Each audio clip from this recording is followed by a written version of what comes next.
How to record Bigo Live Stream.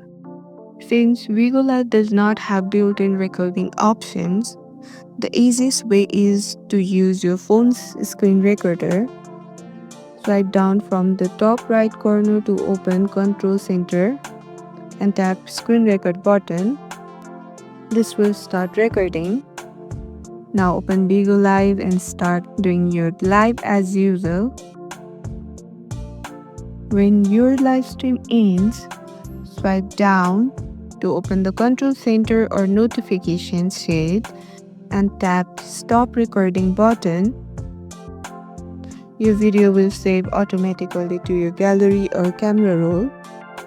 And that's it. Now you can save and share your Bigo Live stream anytime.